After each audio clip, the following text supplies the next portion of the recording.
To my YouTube channel. मेरा नाम है प्रशांत। मैं आपके लिए साइंस पढ़ाऊंगा। मैंने इससे पहले वाली वीडियो में मैंने आपके लिए युग्मनज का विकास और डेवलपमेंट ऑफ जाइगोट के बारे में बताया था। जाइगोट के बारे में मैंने प्रत्येक पॉइंट को एक पॉइंट को आपको समझाने का प्रयास किया था। और इसमें हमने पढ़ा था कल कि ये होता है हमारा मौरूलावस्था। क्या होती है मौरूलावस्था? ये हमारी क्या होती है मौरूलावस्था। मौरूलावस्था 8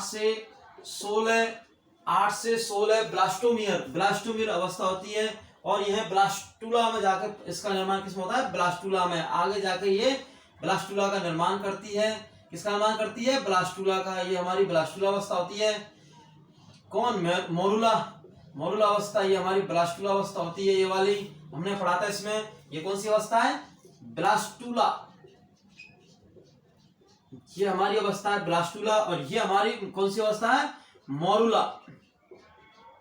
ठीक है, मैंने आपको कल इसमें पढ़ाया और आप ठीक है इसमें देखते हैं। अब आज हम नेक्स्ट पढ़ते हैं भ्रूण का अंतरोपण। भ्रूण का क्या देखेंगे? अंतरोपण, इनप्लेसमेंट।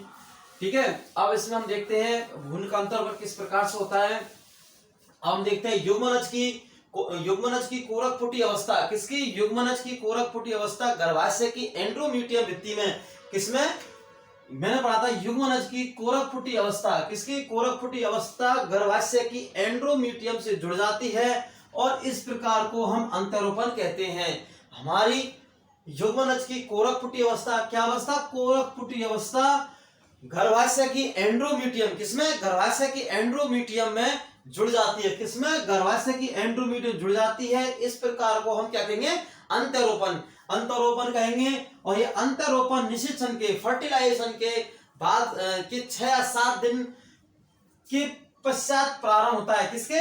अंतरोपण निषेचन फर्टिलाइजेशन के 6 से 7 दिन पश्चात प्रारंभ होता है। और यह इसके बाद ही महिला गर्भ या प्रेग्नेंट कहलाती है। क्या कहलाती है? प्रेग्नेंट कहलाती है। देखो हम इसको डायग्राम में देखेंगे।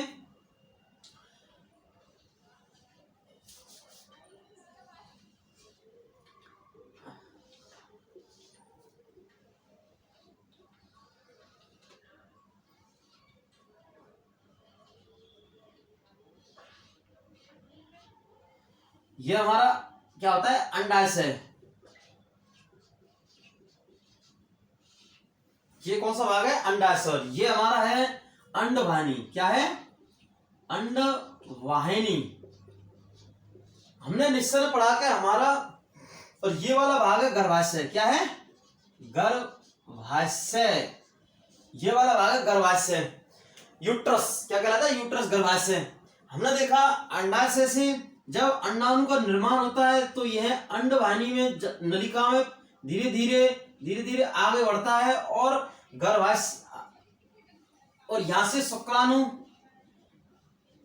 जब शुक्राणु और अंडाणु का संलयन होता है तो किसका निर्माण होता है? युग्मनज का। और हमारे इसमें क्या होता है? जैसे ही और ये हमारा क्या बनता है? जाइगोट। क्या बनता है? जाइगोट मतलब युग्मनज। जब क्या इसमें क्या होता है? नर युग्मक।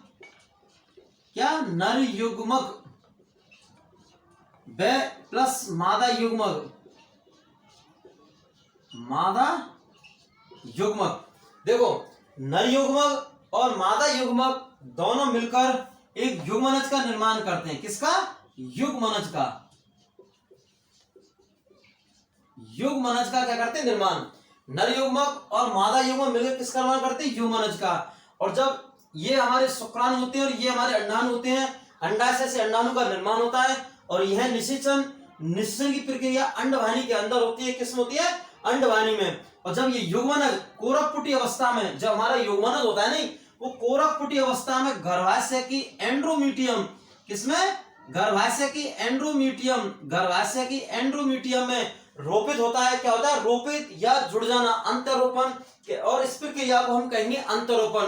देखो युग्मनज की कोरकपुटी अवस्था गर्भाशय की एंड्रोमीटियम में जब जुड़ जाती है, किसमें? गर्भाशय की एंड्रोमीटियम जुड़ जाती है तो इस प्रक्रिया को हम अंतरोपण कहते हैं। और अंतरोपण निषेचन के 6 या 7 दिन के पश्चात प्रारंभ होता है और इसके बाद ही महिला गर्भ या प्रेग्नेंट कहलाती है। क्या कहलाती है?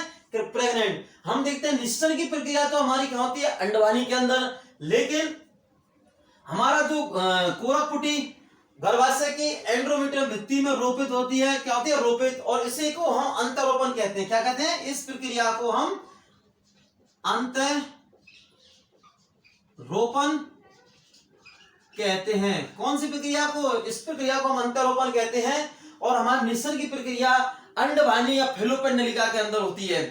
देखते हैं कि अंतरोपण क्या है। अंतरोपण के पश्चात ट्रोफोब्लास्ट क्या है, ट्रोफोब्लास्ट है से उंगली नुमा कैरियोनिक रसांकुर निकलते हैं। क्या निकलते हैं, कैरियोनिक रसांकुर निकलते हैं। किससे, ट्रोफोब्लास्ट है। अंतरोपण के पश्चात ट्रोफोब्लास्ट कैरियोनिक रसांकुर निकलते हैं, जो क्या करते हैं, गर्भाशय की एंडोमेट्रियम भित्ति में धस जाते हैं। किसमें, गर्भाशय की एंडोमेट्रियम भित्ति में धस जाते हैं और भित्ति में धस जाते हैं। और इस माता भ्रूणीय ऊतकों के कार्य संयोजन को ही अपरा कहते हैं। क्या कहते हैं, अपरा कहते हैं। प्लेसेंटा, क्या कहते हैं, प्लेसेंटा।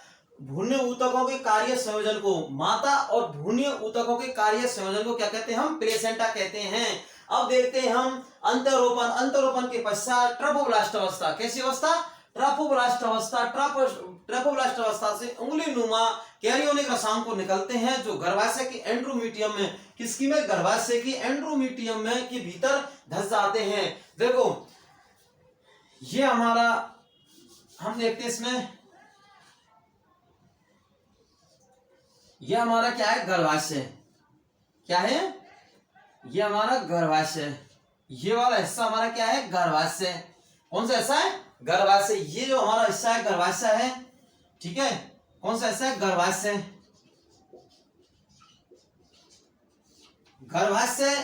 और गर्भाशय की, देखो हम पढ़ रहे हैं अंतरोपण के पश्चात ट्रोफोब्लास्ट से उंगली नुमा, किससे, ये हमारा क्या है, ट्रोफोब्लास्ट है। ये वाली संरचना हमारी क्या है, ट्रोफोब्लास्ट संरचना है। ट्रोफोब्लास्ट संरचना से उंगली नुमा कैरियोनिक रसांकुर, ट्रोफोब्लास्ट है उंगली नुमा, कैसे, उंगली नुमा कैरियोनिक रसांकुर निकलते हैं, जो गर्भाशय की एंडोमेट्रियम, गर्भाशय की जो भित्ति है इसको कहते हैं एंडोमेट्रियम। क्या कहते हैं इसको, एंडोमेट्रियम में ये धस जाते हैं और क्या करते हैं, धस जाते हैं। और इसी को धसना ही क्या कहलाता है, रोपण, अंतरोपण कहलाता है। कैरियोनिक और जो उंगली नुमा संरचना होती है ये धस जाते हैं, इसी को हम क्या कहते हैं, अंतरोपण। गर्भाशय की एंडोमेट्रियम भित्ति में ये क्या करते हैं, धस जाते हैं।